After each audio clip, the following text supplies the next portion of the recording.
Saludo ako sa mga manggagawang Pilipino. Happy Labor Day!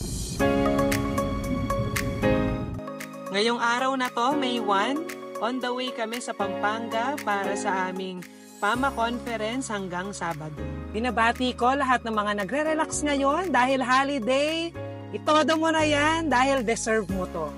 At para sa mga nagtatrabaho pa ngayong araw na to, kapit lang. Kasi remember natin, para naman ito sa ating mga pamilya. Sa mga OFWs natin dyan, soon makakauwi na ulit kayo. Lalong-lalo na kung gusto mo rin mag-come home for good. Katulad na lang ng kasamahan ko na si Gerald, isang seaman na ngayon ay full-time AIA life planner or financial advisor na at manager. Kumuha tayo ng tips sa kanya kung paano siya nakapag-ipon at nakapag-come home for good years ago. Ilang taon kang nag-OFW or seaman bago ka nag-full-time dito sa AIA? Actually, 8 years akong nagbarko and then 5 years ako sa opisina. So, all in all, parang 13 years seafaring as a seafaring industry. Ano naman yung nakita mo? Bakit ka nag-financial advisor? Ang nakita ko, actually, talagang naghanap ako ng trabaho sa lupa. Kasi ang hirap na lagi kang malayo sa pamilya. Yes, malaki nga yung kita mo, pero hindi ka naman happy kasi malayo sa pamilya mo, diba?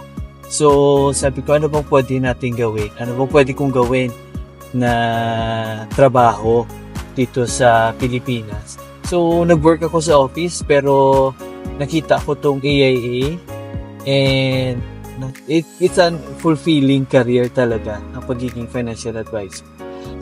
Bukod sa nakakatulong ka na sa ibang tao, sustainable pa yung business kasi pwede ka talagang tumagal, pwede mo to pang retirement na trabaho. Pero ka bang tips na or ginawa mong effective para makapag-ipon?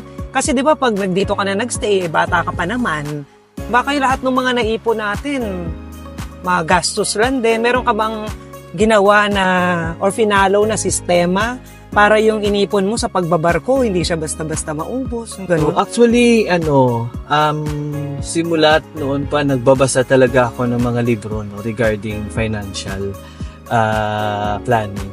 So, yun, malaki nga yung income. Actually, marami akong kakilala ng mga OFW seafarers and malaki yung income, pero pagdating sa lupa, kulang pa din.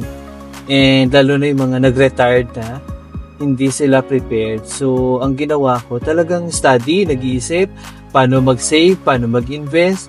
And while nag-i-invest, dapat protektado ka din kasi bilang OFW, contractual lang, diba? So, if something happened to you, lalo na pag nandito ka sa lupa, walang pakialam ang kumpanya sa inyo.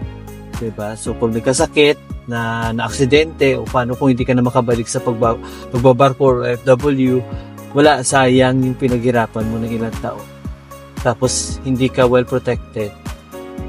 Yun, parang nakakapanghinayang na yung pinag-ipunan mo pupunta lang sa wala.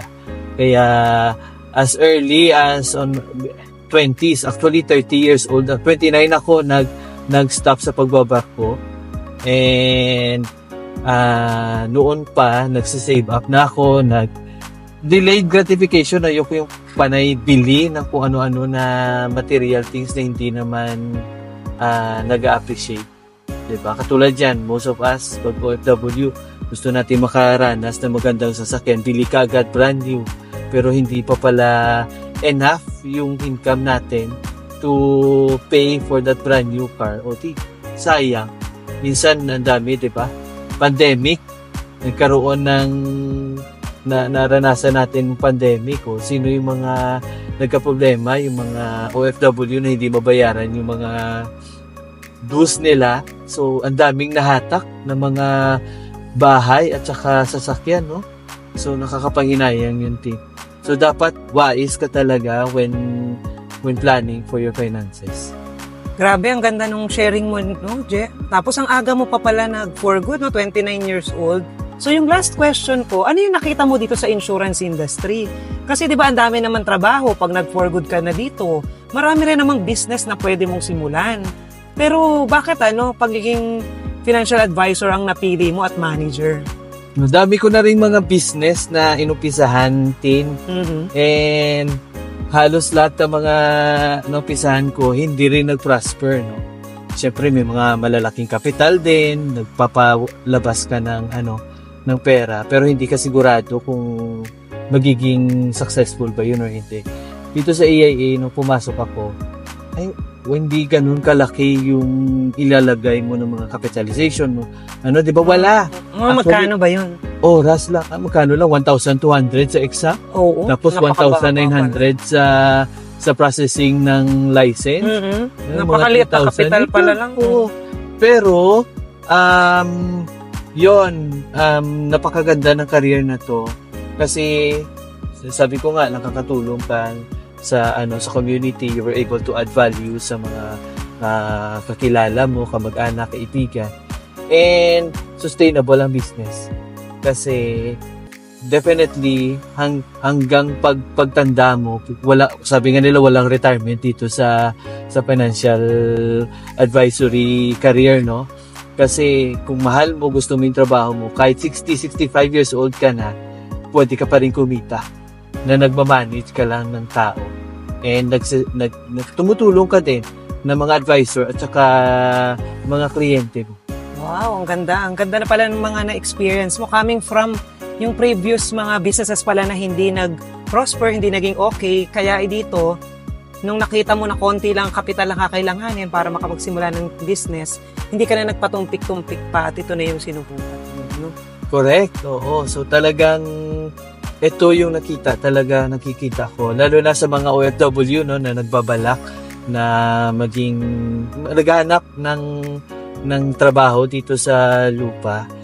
Kung kaya mo naman kitain, yung kikitain mo dyan mahigit pa sa pag-a-abroad. So dito ka na, kasama mo pa pamilya.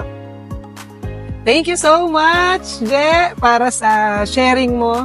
Ang nagustuhan ko sa sharing ni Je is first, ipagpatuloy yung pag-aaral, pag-grow yourself. So mahalaga na magbasa-basa tayo with regards to savings, insurance, investment. So para lahat ng mga ina-earn natin na money, hindi lang mapunta sa wala. And then pangalawa, sinasabi niya rin na mas mahalagang may protection ka in terms of yung mga life insurance kasi nga, isang accident, isang illness, lahat ng mga savings mo, mawawala lang din kung hindi mo po protektahan. And then third, kung pinapangarap mo rin magtayo or magsimula ng isang business, so ito yung isa na business sa insurance industry na maliit lang yung capital pero malaki yung potential income, lalo na kung magfo-focus ka or magkakaroon ng full-time attitude na gawin ito.